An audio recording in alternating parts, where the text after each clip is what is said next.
জান যাবানে এইবাৰ বনভোজ তুমি খাবলৈ ও মইনা জান যাবানে এইবাৰ বনভোজ তুমি খাবলৈ ডিব্ৰুগড়ৰে আই থান বগৰী খাবলৈ পাম ডিব্ৰুগড়ৰে আই থান বগৰী খাবলৈ পাম। নমস্কাৰ, Assam north east news live চাই থকাৰ কাৰণে প্ৰত্যেকজন দৰ্শকক স্বাগতম জনাইছোঁ। আজি আমি বিশেষ অনুষ্ঠান বিশেষভাৱে উপস্থিত হৈছোঁহি ডেৰগাঁও সমৱৰ্তী শংকৰ ঘাটৰ এক নান্দনিক পৰিৱেশৰ বিৰাজ কৰা ব্ৰহ্মপুত্ৰৰ কাষত এটা বনভোজস্থলীত। এই বনভোজস্থলীটোৰ নাম হৈছে শংকৰ ঘাট বনভোজস্থলী। ইয়াতে এক সুন্দৰ প্ৰাকৃতিক দৃশ্য, ব্ৰহ্মপুত্ৰৰ কাষৰ বালিচৰ ৰিঙিয়াই মাতিছে সকলোকে। বালিৰ যি চন্দা ইয়াতে আমি দেখিবলৈ পোৱা গৈছে। গতিকে আমি পোনপটীয়াকৈ সমগ্ৰ দৃশ্যটো মোৰ কেমেৰা পাৰ্চন মাধৱক অকণমান দেখুৱাই দিবলৈ অনুৰোধ জনাইছোঁ। বিভিন্নজনে লোকাৰণ্য হৈ পৰিছেহি। গতিকে এই মুহূৰ্তত মই ইয়াতে মোৰ স্থানীয় লোকসকল আছে, মই জানিব বিচাৰোঁ। দাদা, নতুন বৰ্ষ আপোনালোকক শুভেচ্ছা জনালোঁ অসম নৰ্থ ইষ্ট নিউজ লাইভৰ পৰা। কি ক'ব আপুনি এই মুহূৰ্তত আজি এই স্থানৰ পৰা? নহয়, আপোনালোকৰ এই চেনেলৰ দ্বাৰাই গোটেই অসমবাসীকে নৱবৰ্ষৰ 2025 চনৰ আদৰণি শুভেচ্ছা জনাইছোঁ। গতিকে আমি ইয়াত প্ৰায় বিভিন্ন ঠাইৰ পৰা শংকৰ ঘাটলৈ আহে। গতিকে শংকৰ ঘাটৰ নৈসৰ্গিক প্ৰাকৃতিক দৃশ্যটো আমাৰ গোটেই অসমবাসীয়ে এই চেনেলৰ দ্বাৰা প্ৰত্যক্ষ কৰিব। গতিকে আমি স্থানীয় যুৱক হিচাপে ভাবিছোঁ অহা বছৰৰ পৰা শংকৰ ঘাট কাৰ্নিভেল ফেষ্টিভেল হিচাপে আমি উদযাপন কৰিম। গতিকে সকলোকে অসমবাসীক ইয়াৰ দ্বাৰা জনাব বিচাৰিছোঁ যে আপোনালোকে ইয়াৰ যিটো নিয়ম নীতি আপোনালোকে 25 চনৰ ডিচেম্বৰত পাব। গতিকে ইয়াৰ দ্বাৰাই আপোনালোকক জনাইছোঁ নৱবৰ্ষৰ আদৰণিৰ দ্বাৰা যে আপোনালোকে গোটেই চিকাৰী ঘাট চোৱাতকৈ আমাৰ শংকৰ ঘাটৰ যিটো প্ৰাকৃতিক দৃশ্য বা ইয়াত যিটো আমাৰ পৰিৱেশ আছে এই পৰিৱেশটো চাব পাৰিব। গতিকে আমি ইয়াৰ দ্বাৰা চেনেলৰ দ্বাৰাই জনাইছোঁ অসমবাসীক যে আপোনালোকে প্ৰত্যেকেই আহিব, যে আমাৰ স্থানীয় যুৱকৰ দ্বাৰা আমি যিটো কাৰ্নিভেল প্ৰতিষ্ঠা কৰিব বিচাৰিছোঁ অহা 25 বৰ্ষৰ ডিচেম্বৰ মাহত। গতিকে সকলোকেই আহিবলৈ আপোনালোকৰ চেনেলৰ দ্বাৰা আহিবলৈ অনুৰোধ জনাইছোঁ। গতিকে অসমবাসীক ইয়াৰ দ্বাৰা যে নৱবৰ্ষৰ 25 চনৰ সকলোৱে সুখে শান্তিৰে থাকক, যে যোৱা যিটো বৰ্ষত 24 চনত যি ঘটনা ঘটি গ'ল তাৰ যিটো আমি ঘটনা ঘটি গ'ল, যাতে 25 চনৰ নৱবৰ্ষত অসমবাসী যাতে সুখ শান্তিৰে জীয়াই থাকিব পাৰে বা যিকোনো কামত নিয়োজিত কৰিব পাৰে, সেইটোকে অসমবাসীক ধন্যবাদ জনাইছোঁ। ধন্যবাদ। হয়, তেখেতলোকে এটা সুন্দৰ বাৰ্তা দিবলৈ চেষ্টা কৰিছে। ইয়াত এটা ফেষ্টিভেল গঢ়ি লোৱাৰ প্ৰয়াস কৰিছে। নৰ্থ ইষ্ট কাৰ্নিভেল ফেষ্টিভেলৰ তেখেতলোকে কৈছে যে টুৰিজিম, লোকেল যি স্থানীয় লোকসকলে মিলি ইয়াতে এটা ইক' টুৰিজিম তোলাৰ প্ৰচেষ্টা কৰিছে। গতিকে মই আমাৰ চেনেলৰ পৰা তেখেতলোকক অভিনন্দন জ্ঞাপন কৰিছোঁ যে তেখেতলোকৰ সপোনটো বাস্তৱত ৰূপায়িত হওক। 2025 আমি এই স্থানতে আহি যেনে পুনৰ আমি পোনপটীয়া সম্প্ৰচাৰক আমি অসম নৰ্থ ইষ্ট নিউজ লাইভে যাতে পোনপটীয়াকৈ সম্প্ৰচাৰ কৰি ইয়াৰ প্ৰাকৃতিক দৃশ্যটো দেখাব পাৰোঁ, প্ৰাকৃতিক দৃশ্য দেখাব পাৰোঁ। ইয়ালৈ যাতে অসমৰ বিভিন্ন ঠাইৰ পৰা পৰ্যটক আহক, দেখি অসমৰ বাহিৰৰ ৰাজ্যৰ পৰাও আহক। গতিকে মোৰ লগত আৰু স্থানীয় লোক আছে, মই কথা পাতিম। দাদা, কওকচোন অনুভৱ কেনেকুৱা? নমস্কাৰ, আমাৰ এনি নিউজলৈ ধন্যবাদ দিয়া হৈছে আজি নতুন বছৰৰ শুভেচ্ছা। গতিকে আমাৰ গুলুং পাটৰি দেৱীতান অটো আমাৰ বোকাঘাট সমষ্টি ইতিমধ্যে আমাৰ যিটো এনি নিউজ লাইভৰ পৰা আহিছে আজি আমাৰ 10 অঞ্চললৈ, আজি যিটো আমাক পৰিৱেশ দেখুৱাইছে আজি সমগ্ৰ অসমত, কিন্তু আমি উৎখাত হৈছোঁ। আৰু আমাৰ চেনেলৰ যিবিলাক আমাৰ দৃশ্য ব্ৰহ্মপুত্ৰৰ আমাৰ ডেকা গাভৰুক আন আৰু আমাৰ বুঢ়া মানে লোক হওক, এইবিলাক আমাৰ যিবিলাক আমোদ দেখুৱাইছে আজি আমাৰ এনি নিউজ লাইভলৈ আমি ধন্যবাদ জ্ঞাপন কৰিছোঁ। ধন্যবাদ থাকিলে।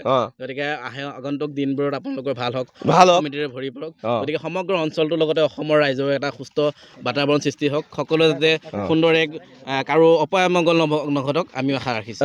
নমস্কাৰ। হয়, ধন্যবাদ। এনেদৰে তেখেতলোকে মন্তব্য প্ৰকাশ কৰিছে। মই আৰু ইয়াৰে স্থানীয় ব্যক্তিসকল আছে, তেখেতলোকৰ লগত কথা পাতিবলৈ চেষ্টা কৰিম। ইয়ালৈ আহি বৰ্তমান ইয়াৰ প্ৰাকৃতিক পৰিৱেশৰ লগত আমি ইয়াত যিখিনি পৰিৱেশ হৈ আছে জানুৱাৰীৰ দিনাখন কথাবোৰ ক'বলৈ গ'লে ইয়াত ভাল পৰিৱেশ হৈ আছে। আমি বনবোৰ খাই আছোঁ, ভাল সেইখিনি চবে দেখিছে। সেইখিনি চবে আমি উৎসৱ এটা কৰিছোঁ, ভালি ভাত খাই আছোঁ, মনবোৰ চাই ভাল লাগিছে। সকলোৱে ভাল লাগি ফূৰ্তি এটা কৰিছোঁ। সকলোৱে এবাৰ হেপী নিউ ইয়েৰ বুলি ক'লে ভাল লাগিব। Happy new year. এবাৰ জোৰছে কওক। Happy new year.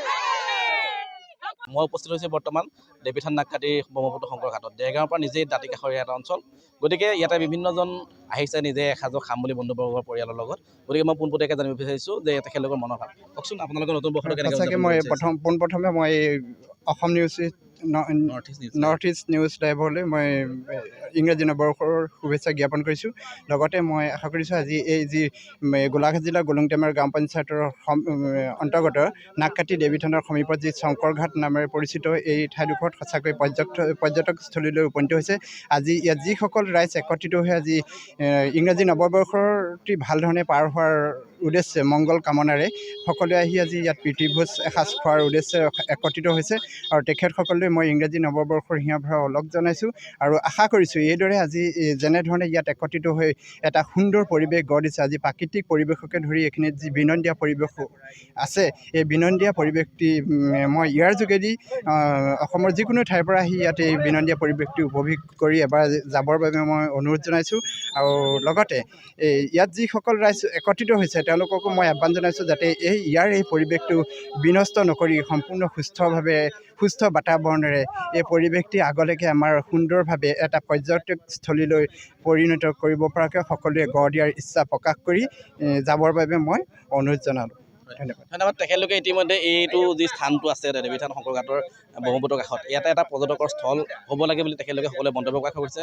গতিকে জিলা প্ৰশাসনৰ লগতে সমগ্ৰ পৰ্যটন বিভাগৰ অসমৰ যি দায়িত্বত আছে তেখেতলোকে আহি এই জেগাটো পৰিভ্ৰমণ কৰক। এবাৰ চাওক, আমাৰ চেনেলৰ জৰিয়তে দেখুৱাইছোঁ ইয়াৰ সমগ্ৰ দৃশ্য এক নান্দনিক দৃশ্য। গতিকে সকলোৱে আহি এসাঁজ সম্পূৰ্ণ প্ৰীতিভোজ খাব পাৰে, এক ধুনীয়া পৰিৱেশ। গতিকে নৈসৰ্গিক এটা পৰিৱেশে বিৰাজ কৰে এই অঞ্চলত।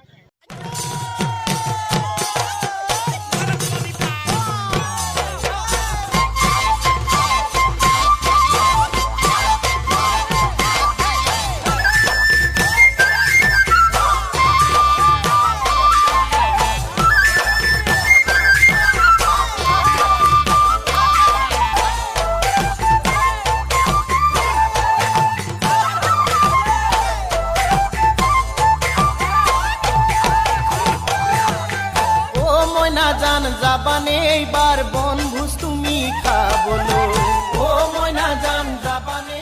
মোৰ লগত ইয়াৰে এজন স্থানীয় সংগীত শিল্পী উপস্থিত আছে, তেখেতৰ নাম সুমন দাস। আজি আমাৰ এই পিকনিক স্পটত বা পিকনিক এই খাবলৈ অহা জেগাত তেখেতক লগ পাইছোঁ। গতিকে চমুকৈ আপোনাৰ পৰা অকণমান জানিব বিচাৰিছোঁ কেনেকুৱা আপোনালোকৰ অনুভৱ? মোৰ বহুত ভাল লাগিছে। 2025টোক মই আদৰেৰে লৈছোঁ আৰু সকলো অসমবাসীলৈ মোৰ হিৰা ভৰা মৰম যাচিলোঁ। চমুকৈ যদি আপোনাৰ পৰা ইয়াত লগ পাওঁ আমি গীত নুশুনো তেতিয়াহ'লে বেয়া লাগিব। মই কেমেৰা পাৰ্চনক অকণমান আগুৱাই আহিবলৈ অনুৰোধ জনাইছোঁ। চমুকৈ যদি এষাৰমান বিহু হৈ যায়। নিশ্চয়, বিশেষ প্ৰয়াস নাই আৰু তথাপিতো অসমবাসীলৈ মই চমুকে আৰু দাপুৰতে চাৰা তুমি নিজকে সাজি কাচি লাগিছে নে খুৱাৰি বাৰে বাৰে ঘূৰি ঘূৰে ও দুচকুৰি কাজলি কাৰি ও মৰবি লাগিছে নে সঁচাকৈ খুৱাৰি। হয়, ধন্যবাদ জনাইছোঁ। ইতিমধ্যে গীতৰ তালত ইতিমধ্যে ব্ৰহ্মপুত্ৰ বালেশ্বৰ উজ্জীৱিত হৈ উঠিছে। সমগ্ৰ ৰাইজে ইয়াৰ উপভোগ কৰিবলৈ হ'ব। অসম নৰ্থ ইষ্ট নিউজ লাইভৰ আজিৰ এই বিশেষ অনুষ্ঠানৰ পৰা মই প্ৰাঞ্জল প্ৰতীম দাসে বিদায় মাগিছোঁ। ধন্যবাদ।